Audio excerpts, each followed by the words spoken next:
Pessoal, hoje no Star Trek BR, aqui no programa do Treco Papo, eu estou com um bacharel, doutor, livre-docente em Direito Romano pela Universidade de São Paulo e professor de latim.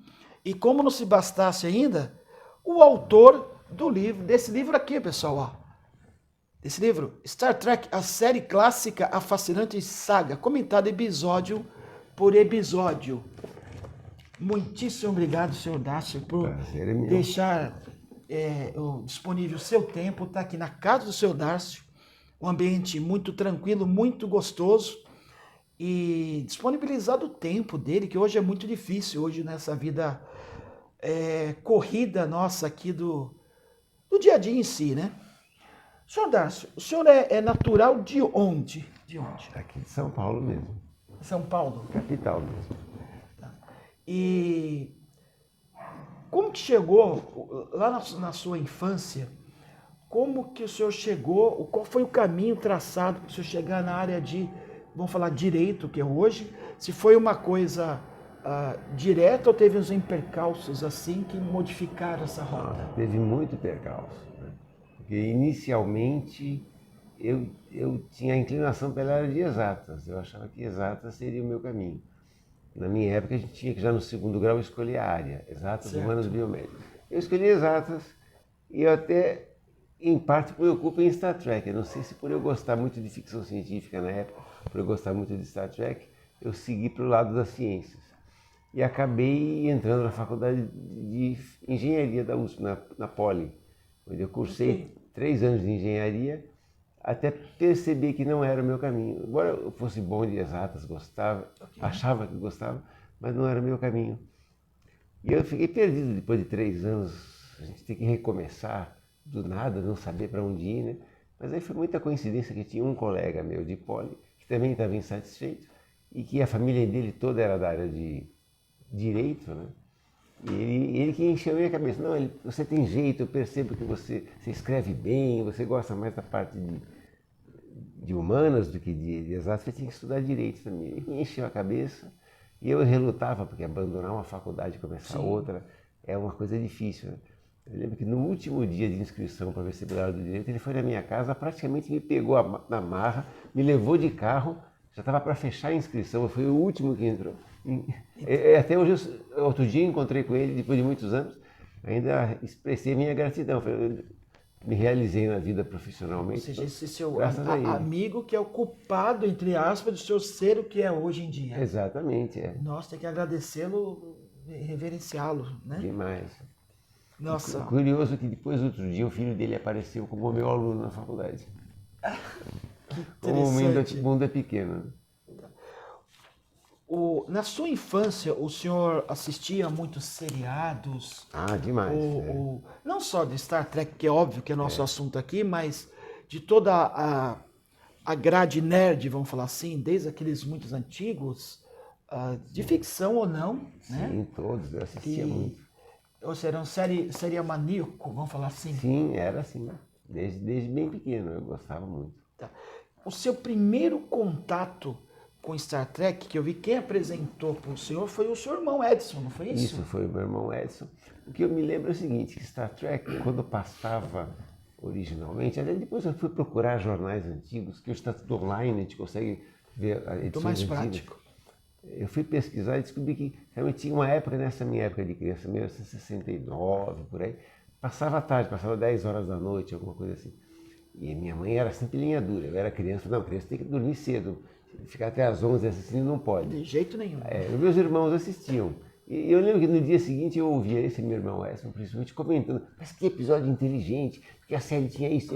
Ele também era uma pessoa muito culta, ele fazia comentários inteligentes, né? Eu dizia, puxa, mas isso é interessante, eu queria muito assistir, e não podia, né? Foi só muito mais tarde, quando começou a passar na TV Tupi, no horário vespertino, 1974. TV Tupi, antiga TV Tupi. a Eu também extinta cheguei a TV assistir a Tupi. TV Tupi, hein, pessoal? A gente se revela a idade quando a gente fala essas coisas. Né? Exato. Que conheceu a TV Tupi. Exatamente, né? E aí, quando começou a passar pelo vespertino, eu tinha muita curiosidade por causa de tanto ouvir meu irmão falar, né? Então eu fui assistir já, de certa forma, já inclinado a gostar, né? Certo. Pelo que eu ouvi ele falar. Então eu posso E aí se concretizou. O que chamou você a atenção nessa série, em específico, a Star Trek, a clássica, o que os trekkers falam como TOS, né? Foi o lado científico dela, em primeira instância, pelo menos.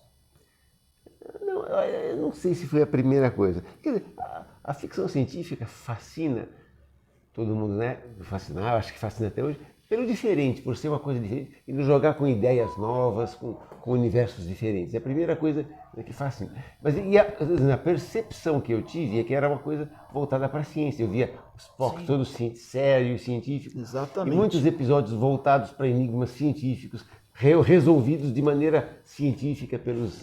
Então eu percebia esse lado. Por isso que eu diria que foi o contrário. Não é que eu fui atraído por Star Trek por causa da ciência. Eu diria que eu fui atraído pela ciência, em parte por causa de Star Trek. Então comecei a estudar muito e interessar por esse lado de exatas, porque eu achava fascinante essa situação de pessoas enfrentando situações novas e racionalmente, com ciência, por meio da ciência, decifrando situações e resolvendo problemas. Mesmo porque a construção da série na época, na década de 60, era uma coisa super avançada. Primeiro que tinha uma tripulação multirracial. Ah, sim. Né? E com russos-americanos, mulheres trabalhando junto, porque hoje, ele falou, o que tem? Hoje nunca teve nada, na verdade, mas na época, o conceito, vamos falar assim, social, popular, moral, era que não isso acontecesse, né? E principalmente no auge da Guerra Fria. Sim. Entendeu? Tinha Então, um russo no elenco, um personagem russo. Não sei se o senhor concorda comigo, mesmo essa mesclagem de multirracial, todos agiam muito naturalmente, né? Ah, sim. Mas isso não era aquela coisa... Isso é uma coisa importante que eu sempre achei. Hoje em dia, esse political correctness é uma coisa muito forçada, muito jogada na cara do espectador, quase como uma doutrinação, querendo doutrinar o público e forçar. E naquele não era uma coisa natural. E a gente, criança, crescendo, assistindo aquilo, a gente achava muito natural. Claro, mulheres, negros, japoneses, tudo igual, tudo normal. Não era uma coisa forçada, não era uma bandeira levantada. Era uma coisa. E o Gene Roddenberry dizia que ele fazia isso de propósito mesmo, para ser suave, para as pessoas não perceberem, irem crescendo como deveria ser, achar que é normal, que não tem nada de diferente, nada de especial. E realmente não tem. Não tem.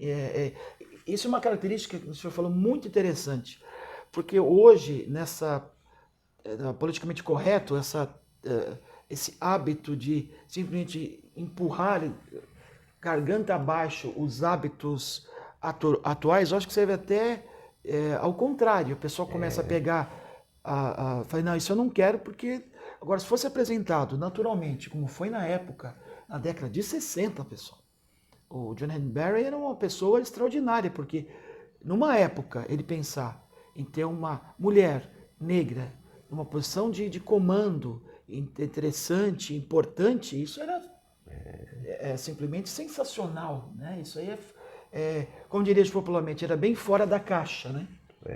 Muito, muito fora da caixa. Uma mulher negra, um japonês, vários personagens de várias nacionalidades, e em plena Guerra Fria ele colocou um russo como um personagem muito simpático, um dos personagens mais queridos de Star Trek é um russo. E outra característica que me chama a atenção também, o Sulu, que é o personagem de George Takei, ele não era aquele oriental caracterizado, né? Não é que ele ia sair lutando. Não, ele era um piloto daquele.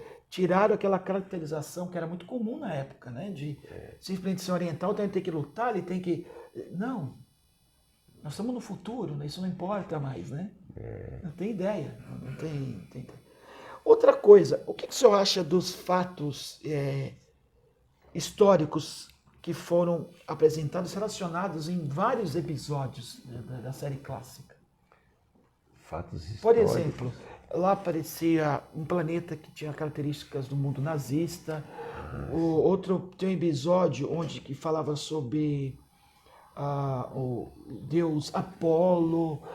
Eu sempre achei muito interessante essa referência, porque fazia você assistir uma série de ficção, estudar a própria história. Ah, sim.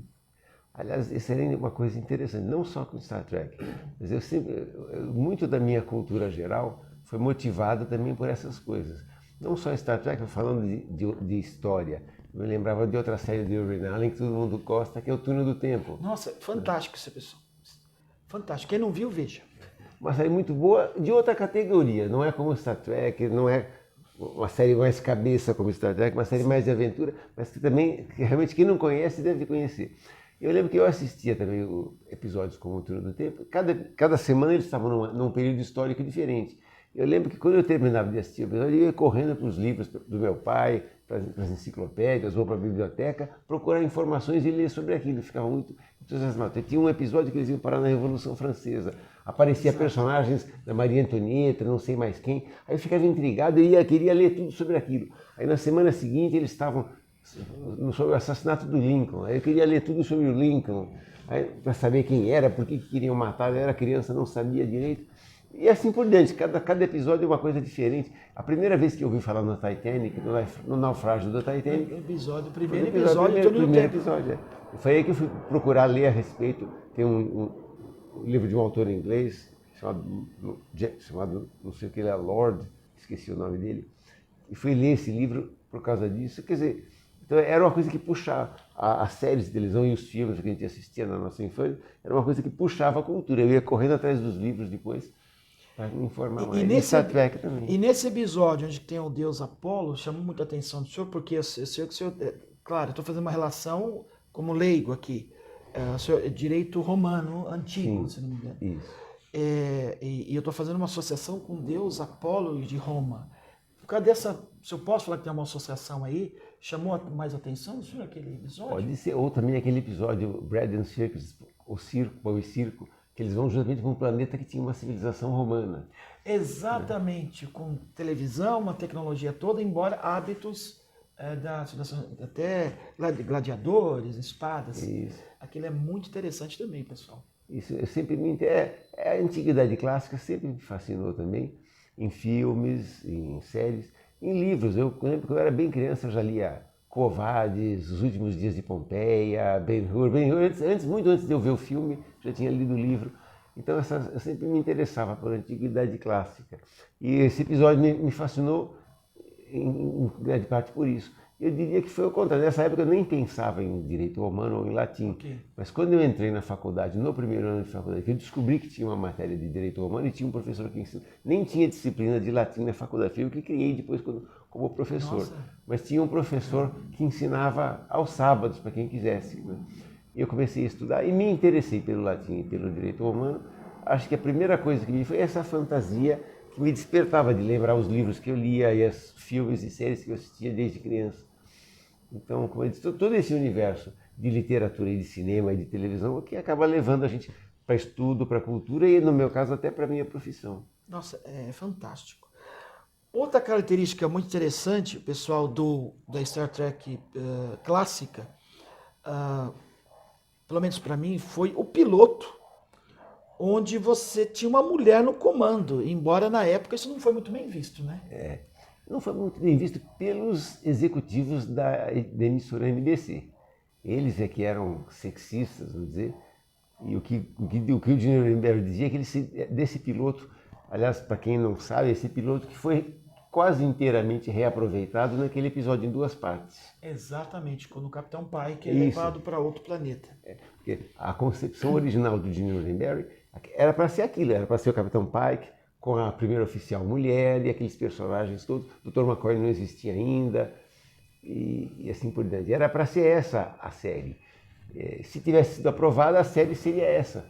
Como foi rejeitado, ele tinha esse piloto que foi rejeitado, ele não sabia o que fazer com ele. Para não desperdiçar e não jogar fora, ele inventou um frame, um framework, uma história em redor dele para situar, não, isso é o passado mostrando o Capitão Pike. Foi uma invenção posterior dele, mas era para ser o Capitão Pike a série, o herói da série. Mas só para finalizar, aqui nós estávamos falando, quando ele apresentou esse piloto, foi rejeitado por vários motivos pela NBC, principalmente que eles disseram assim, é muito cerebrino. E é um absurdo que eles disseram, é bom demais para a televisão. Eles achavam que o público é medíocre, esse episódio é inteligente demais para a televisão, não pode se fazer tem que ser uma coisa mais rasteira, tem que ter luta física, ação física, eles diziam, tem que ser assim. Aliás, pode ver que no segundo piloto que surgiu, que foi aquele episódio com o Gary Lockwood, inclusive, que apareceu, nesse segundo piloto, o Gene Roddenberry seguiu ao pé da letra as exigências. Terminou com uma luta de punhos entre ele e o vilão. É uma coisa até meio estranha, assim, destoa um pouco, mas em vários episódios ele começa a fazer isso. Termina com uma luta de punhos, rolando no chão, brigando, porque era isso que os executivos queriam ver, eles tem que ser assim. Mas uma das coisas que eles criticaram foi isso, é inteligente demais, tem muitas ideias, o público não vai conseguir acompanhar. Em segundo lugar, eles se opuseram a 2 personagens. A primeira, a oficial, mulher, dizia, mulher no comando não pode. E depois se opuseram ao Spock, porque eles diziam, ele tem uma aparência satânica, com essas orelhas pontiagudas. Eles diziam, o público mais religioso não vai gostar porque ele vai evocar a figura de Satã. Aí o Gene Roddenberry falou, que absurdo, né? E o Spock é uma figura tão boa e tão querida, não tem nada de satânico nele. Imagina. Mas ele cisma, o público falou, não, o público não vai gostar. Aí o Gene Roddenberry sempre explicou, que ele falou assim, bom, eu tinha que ceder em algum lugar, senão eu não ia conseguir produzir a série. Perfeito. Eu tinha que abrir mão de alguma coisa. Ele falou assim, eu não queria abrir mão da mulher, porque eu acho importante, ele queria uma mulher no comando para mostrar isso. Ele falou assim, mas eu absolutamente não podia abrir mão do Spock. O Star Trek sem Spock é inimaginável. Não existe. Não existe. Ele falou, então, relutantemente, para ceder em algum lugar, eu cedi, trocando a... Que, aliás, ele não queria também, porque a atriz que interpretou a Major Gilbert, que futuramente seria esposa dele. Exatamente. Então, ele queria dar uma chance para ela, mas não... Depois ela voltou fazendo a enfermeira, né? Sim. Um papelzinho pequeno, só para deixá-la dentro. Ficar né? lá dentro. Entre Capitão Pike e Kirk, qual que é o senhor? Pode falar assim, tem alguma preferência ou são cada um com a sua característica muito forte, específicas? Cada um com a sua característica, acho que ambos muito bem interpretados pelos respectivos atores. Claro que como o Capitão Kirk foi o que pegou e o que a gente acompanhou, ele acaba tendo um lugarzinho no coração da gente, porque Exatamente. É o personagem que a gente cresceu admirando. Mas a comparação entre eles é que o próprio Nimoy faz e que eu menciono no meu livro, nas entrevistas que ele dá. O Nimoy observa... Aqui, pessoal. A gente vai falar mais dele ainda, espera aí. Mas o Nimoy comenta e ele acha isso mesmo. Eu acho isso mesmo, que o Jeffrey Hunter veja a importância do ator para formar o papel. Às vezes o papel está escrito de uma forma, mas o ator é que vai criar na hora de interpretar.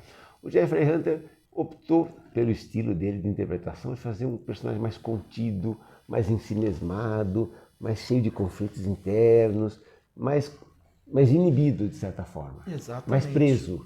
E o William Shatner é o jeito dele mais sanguíneo, mais expansivo, aquele Capitão Kirk que a gente conhece, que é explosivo e tal, né? Kung Fu Kirk, né? Pois é. Mas gosto muito dele, pessoal, peraí. E aí, por causa dessa diferença, que o Nimoy dizia, foi melhor mudar para o William Shatner e para o Capitão Kirk, porque do ponto de vista dramático dava um conflito maior com o Spock. Ele dizia, Perfeito. E o Capitão Pike, por ser muito contido, não tinha conflito, eram personagens iguais. Exatamente. E todo drama tem que haver personagens contrastantes. Um desnível aqui.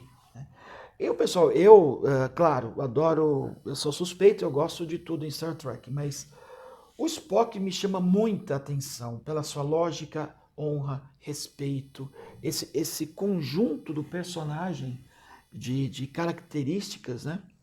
Embora o conflito dele interno, que ele é meio humano, né? E ele consegue lidar muito bem com isso, pelo menos na clássica, né? Nas mais novas tem um reajuste um pouco no comportamento, mas na clássica não. Mesmo no piloto, o Spock está mais feliz, sorridente, depois que ele se tornou mais, vamos falar, sisudo, mais lógico. Mas não deixava de ter respeito e a honra que ele sempre representou na série, né? Isso foi, para mim, foi essencial, né? O senhor acha que nas séries que derivaram da Star Trek clássica perderam um pouco o foco ou conseguiram deixar a filosofia? Claro, nós estamos falando da nova geração, Deep Space Nine, Voyager, até mesmo Enterprise. Sim. Bom, até tenho vergonha de confessar que conheço pouco essas séries. Eu sempre fui mais adepto da série clássica. A nova geração assisti um pouco, ainda achei interessante. Deep Space Nine assisti muito poucos episódios, me atraiu menos. Acho que Voyager eu posso ter visto um ou dois só. Okay. Enterprise quase não conheço.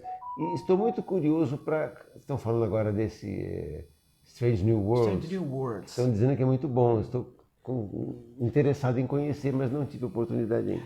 Mesmo os longa-metragens do cinema com os atores da série clássica, eu achei que foi uma queda muito grande também. Mesmo os melhorzinhos, que são os pares, número para 2, 4, 6, Sim. que são os melhores, né? Interessante, tem uma mística. Os ímpares foram os mais fracos e os pares foram os melhores. Né? Mas mesmo eles eu achei que me atraiu menos, então conheço menos. Mas pelo pouco que eu vi, eu achei que não só se mantiveram fiéis a essa filosofia, parece que exacerbaram até e começaram, me parece, em alguns momentos, deixar de ter aquela sutileza que nós elogiamos agora. Parece, algumas vezes começou a ficar mais ostensivo, a apresentar de maneira mais ostensiva. Exatamente. Uma pergunta que é difícil para fã responder, né? Por exemplo, o senhor tem episódio favorito da clássica? Eu tenho e eu acho que é o mesmo da maioria. Já houve até pesquisas feitas no mundo inteiro, nos Estados Unidos, na Europa, parece que a maioria dos espectadores tem como episódio favorito aquele City on the Edge of Forever, a cidade à beira da eternidade, com a Joan Collins, que ela faz a Edith Keeler, né? E eu acho um episódio genial em muitos sentidos, mas o que eu acho mais interessante, quer dizer, embora seja um episódio de viagem no tempo, que é um tema clássico da ficção científica, ele até trabalha bem com algumas contradições ou paradoxos dessa ideia de viagem no tempo, de mudar o passado, etc. Mas o que é interessante é que numa série de ficção científica parece estranho dizer que esse é o episódio favorito, porque se a gente, apesar de ele tocar nesses temas clássicos da ficção científica, se a gente analisar bem, fizer peneirar bem, filtrar bem o que é a essência desse episódio, na verdade não é ficção científica. Ficção científica aparece quase como um pano de fundo para o núcleo da história, que é uma simples e singela história de amor. Exatamente. É uma simples história de amor, que é uma coisa que toca. Histórias de amor sempre tocam as pessoas. Eu sempre fui, como se diz, um sucker para histórias de amor. Histórias de amor sempre me sensibilizaram. Sou meio piegas para isso. E achei muito bem feita, com muita delicadeza tratando desses sentimentos. Então, talvez por isso, o melhor episódio para mim. Agora, ao contrário. Pior episódio. Pior episódio. Eu tenho anotado um aqui, vamos ver se eu acertei que o senhor vai falar. Também existem mais ou menos algumas unanimidades. Várias pessoas. Os fãs do Spock detestam o cérebro do Spock. Eu também. Porque é um episódio que o Spock fica um autônomo ali. Um controle remoto. Remoto. E com pouca plausibilidade até. Um controle remoto com 6 botões e eles conseguem fazer ele... Qualquer coisa. Qualquer coisa, né? A complexidade de um cérebro. E várias, até no meu livro eu comento várias coisas ilógicas desse livro. Então esse é um dos mais fracos. O episódio dos hips também Isso quer dizer, se fosse falar do meu pior de todos, mas absolutamente, é o The Way to Eden, aquele dos hips. Esse totalmente deslocado. Até eu comento no meu livro que era comum na época fazer episódios. Tem várias séries, o Perdidos no Espaço tem episódio de hippies também. Sim, é muito comum. O Terra de Gigantes teve um que apareceu, não bem hippies, mas uns jovenzinhos rebeldes. Sim. Parece que era um problema da época, contra a cultura e tal. Então eles que tentavam inserir... Puxar e encaixar. Era um tema do momento, né? Mas é aí que está, o problema de tudo é que toda vez que quer se abordar um tema do momento, é que fica datado.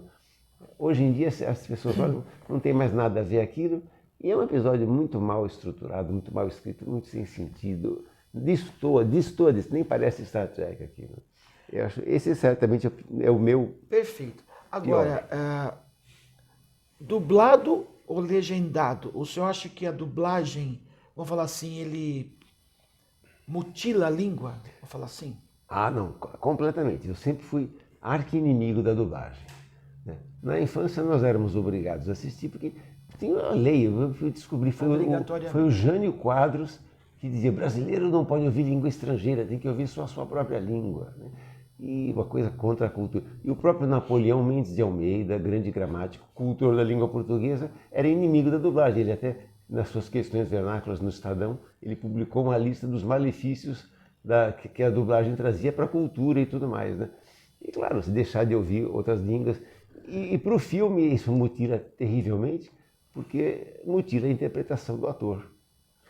Eu acho que um episódio que isso fica muito claro, é onde, aquilo que nós falamos agora há pouco, onde tinha uma cultura romana, onde havia em inglês, falava sol e filho, que até em inglês a sonoridade sun e sun era muito similaridade, né?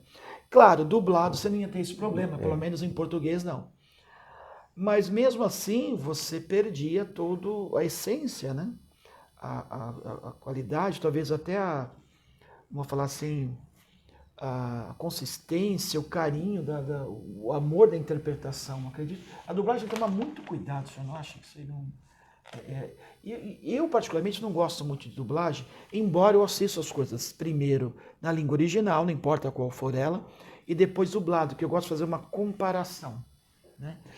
Mas é correto falar que a dublagem pode ser como ferramenta de controle? Vamos falar assim?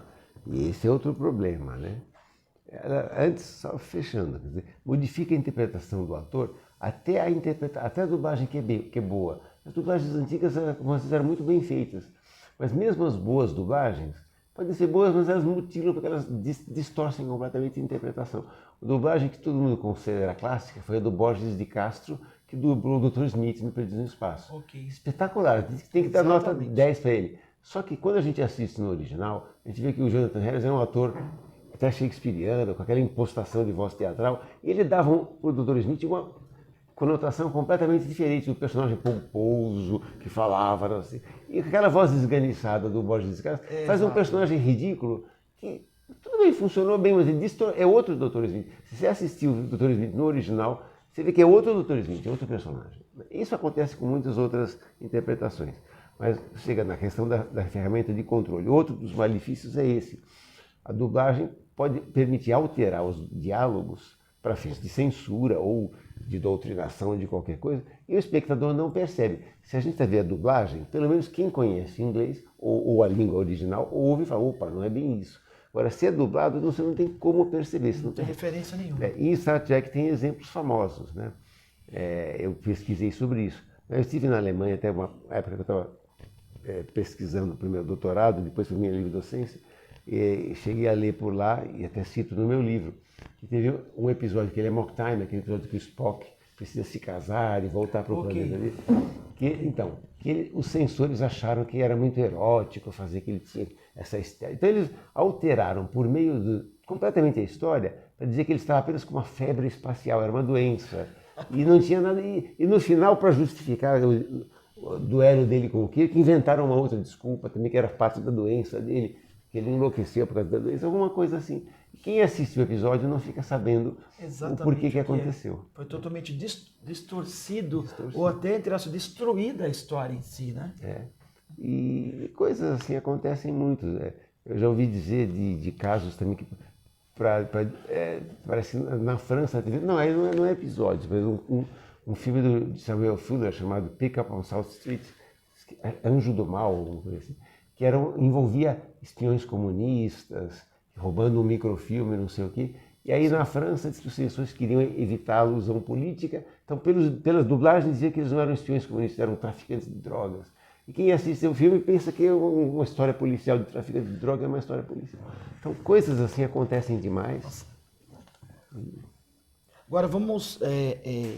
Pessoal, tudo bem. Até agora a gente deu o olhar de um fã, aliás, mais do que fã, né? Sobre a série. Agora vamos falar um pouquinho da história, da origem desse material aqui fantástico, desse livro sobre a saga e tal. O tempo de execução desse livro. Quanto tempo demorou para chegar nesse material final de quase 700 páginas, um material muito bem elaborado, tá? Esse guia aqui, pessoal, para todo fã de Star Trek, é quase leitura obrigatória, tá? Isso aqui, ó. O tempo que o senhor demorou para chegar nesse material. As pessoas assustam, porque eu falei, devo ter levado em torno de uns 10 anos. Mas você fala, nossa, 10 anos? Não, mas 10 anos não é que eu trabalhava todo dia nisso. Como eu sou professor da USP, de dedicação integral, e é muito cobrado, não só aulas e etc., mas produção científica, de escrever, publicar, sempre muito orientação de alunos. e um monte de coisas. Então, eu quase não tinha tempo para me dedicar a isso. Então, eu praticamente me dedicava em épocas de férias, principalmente épocas de fim de ano, que são as férias mais prolongadas na USP. Okay. Então, eu pegava período entre Natal e Ano Novo, eu diria que 90% desse livro foi escrito por época de Natal, Ano Novo, mês de janeiro, época de Carnaval. Foi nessas situações que eu ia pesquisando, né? E também passei muitos momentos tristes na vida, com perda de pessoas da família. Quando eu estava com uma depressão muito profunda também, era uma maneira de esquecer das coisas. Eu enterrava a cabeça em escrever e pesquisar. Então, pode falar que o livro foi uma terapia. Uma terapia, é. Nossa, uma terapia, sorte nossa, né, pessoal? Ter um material desse que é o resultado de uma terapia. E como eu sempre digo, que eu não pretendia escrever um livro, né? Nunca pensei que fosse ser um livro, muito menos que fosse ser publicado. Eu comecei a escrever informalmente. Aquelas coisas, quem é fã e assiste a vida inteira, começa a ter tantas ideias, começa a pensar, analisar os episódios. Eu falei, deixa eu escrever alguns comentários, algumas opiniões. O título original era Comentários a Star Trek só. E a minha ideia era escrever 1 ou 2 parágrafos por episódio. Aliás, a primeira versão que eu imprimi em casa mesmo... Era sintética. Devia ter umas 30, 40, 50 páginas no máximo. Até pouco tempo eu tinha guardado, devia ter guardado como relíquia a história, o primeiro esboço disso. E aí foi aumentando, quer dizer, cada vez que a gente revê um episódio, tem uma ideia nova, aí eu ia lá e inseria. Depois com as leituras, eu comecei a ler muitos livros, comecei a comprar, importar e ler muitos livros sobre Star Trek, muitos artigos de revistas. E eu conto também que, como professor da USP, a USP abriu acesso para nós, para vários repositórios americanos e europeus de publicações acadêmicas, revistas acadêmicas, teses e coisas assim. E até digo que é interessante que para a minha área de estudo de direito romano e latim eu achei pouca coisa útil, porque a maioria era de universidades americanas e o direito americano nada tem a ver com o direito romano, então pouca coisa, alguma coisa eu consegui, mas muito pouca coisa me foi útil. Então eu nem usava aquilo. Aí um dia eu tive a ideia, deixa eu procurar, será que tem alguma coisa de Star Trek? Eu joguei Star Trek na busca e apareceu um monte de artigos. Material vasto. Material vasto, e vi como eles levam a sério nos Estados Unidos e nas universidades europeias também. Tem muitos trabalhos acadêmicos das mais variadas áreas, de sociologia, história, psicologia, baseado em análise, baseado nisso. Aí eu ia lendo e ia abrindo muito mais ideias. Eu ia anotando e acrescentando. E fui aumentando. Aí comecei a ficar mais obsessivo, de correr atrás, de pesquisar mais, de procurar comprar mais livros e ter acesso a mais coisas. Quando eu fui ver, já tem na minha bibliografia, tem mais de 300, entre livros e artigos, tem mais de 300 obras que eu consultei e citei. Né? E fui acrescentando, quando eu vi, tinha essas 700 páginas prontas. Não, mas pessoal, esse material ficou, não dá nem para descrever.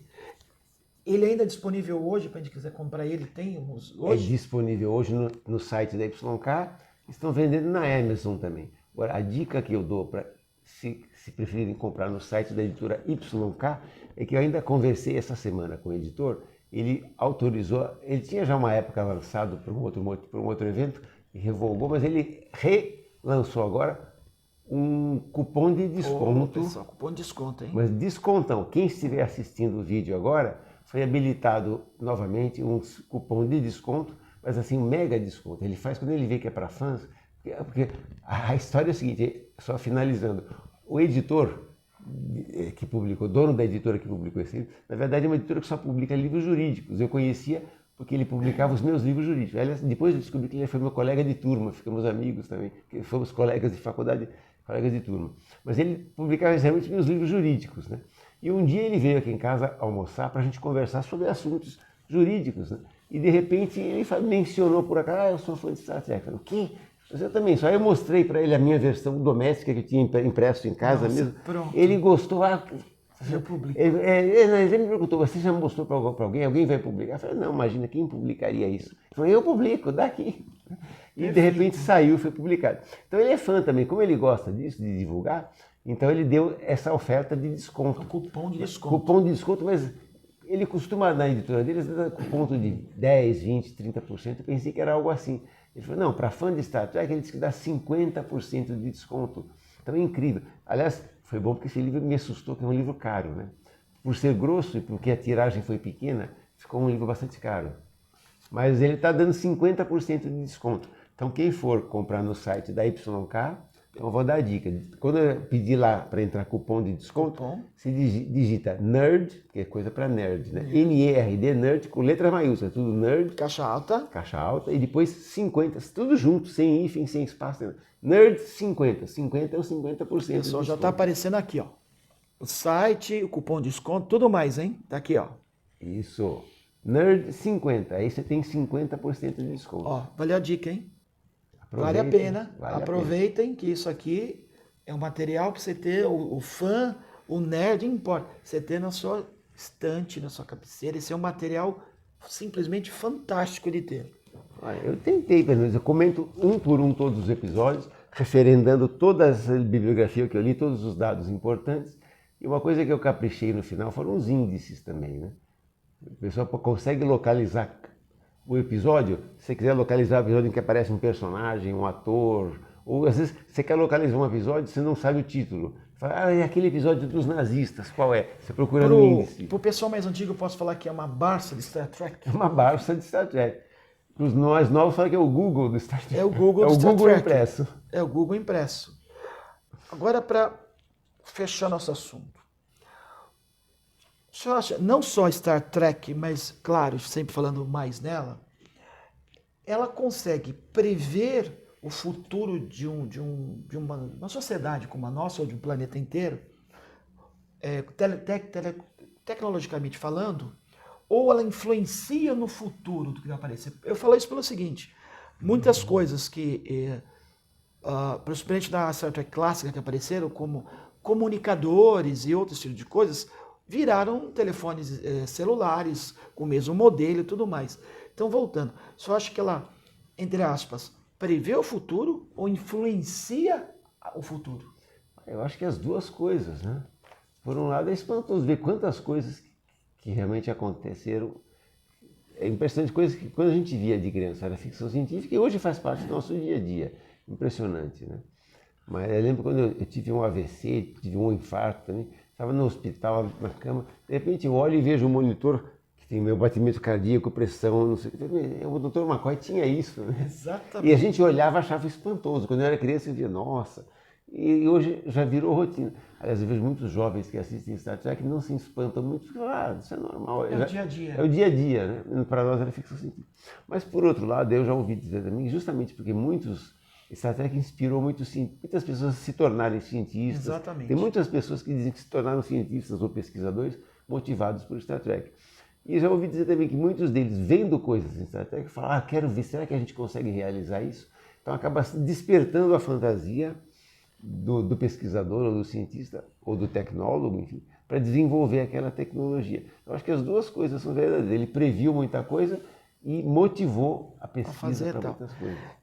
Eu vivendo nessa época, eu me sinto um privilegiado de ter visto a série clássica e poder viver num mundo com essa tecnologia atual. Mesmo as que você está nos vendo agora, claro que é derivada de alguma mente criativa que pode ter tido a influência lá atrás, não só em Star Trek, como outras séries científicas, né? Mas esse próprio bate-papo aqui, falando popularmente, é um privilégio da tecnologia atual. Porque antigamente nós dificilmente teriam isso, precisariam de um estúdio hiper gigante, equipamentos pesadíssimos, gigantes para fazer isso. Hoje é tudo muito portátil, muito fácil fazer. O que é mais interessante, acessível economicamente para quase todo mundo. Antigamente era um privilegiado que pudesse ter uma câmera para filmar. Nossa. Por exemplo. Hoje em dia qualquer um filma com celular. Exatamente. Puxando esse gancho, meu pai chegou a adquirir, eu usei bastante uma pequena câmera de VHS, né, que você levava lá aqui no ombro, fazia até a musculatura e gravava em 480 linhas.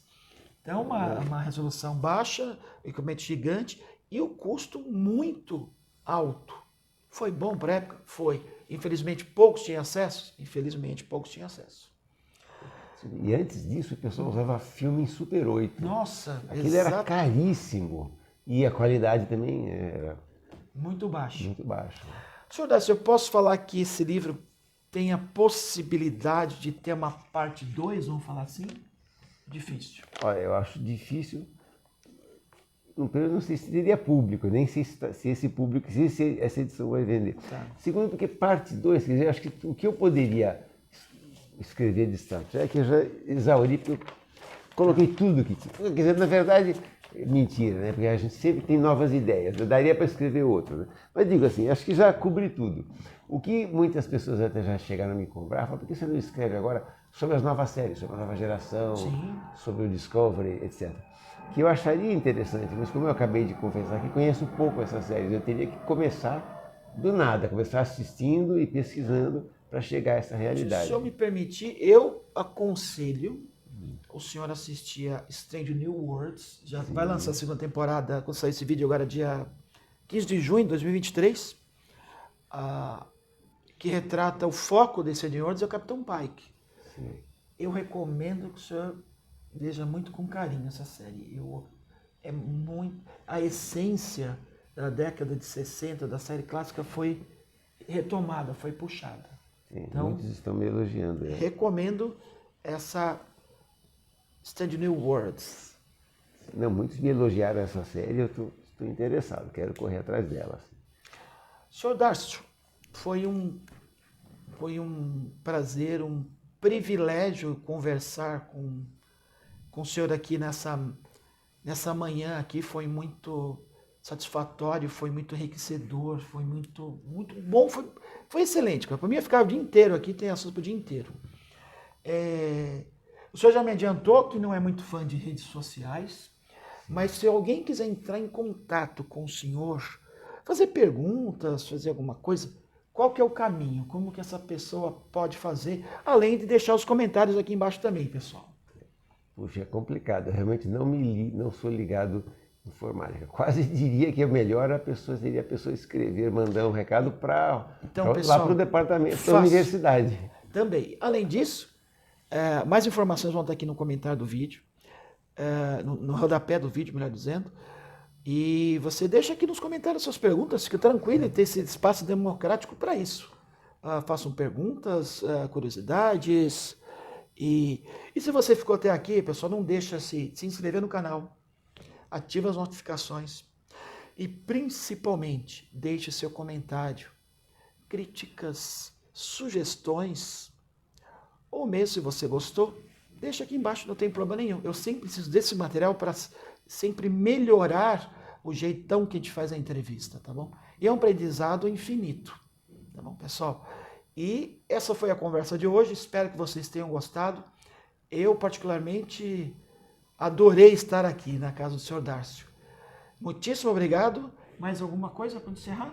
Não, eu é que devo agradecer, foi muito prazeroso mesmo. Fico lisonjeado de ter me achado merecedor de participar da sua entrevista. Nossa. Já vi outras entrevistas do seu canal muito boas. Obrigado. Não sei se a minha vai ser a mais fraca. É nada. Tenho prazer, fico muito agradecido, só isso, muito prazer de falar, sempre falar sobre as coisas que a gente ama, como as séries e os filmes, e falar com as pessoas que estão aí, transmitir alguma coisa para eles também. Agradeço a todos que ficaram tendo a paciência de nos ouvir também. Tá. Então, pessoal, assistam, curtam, compartilham, se inscrevam, enfim, ativem a notificação. Vocês sabem todo esse caminho de cor e salteado. E até a próxima, pessoal. Até mais pra vocês.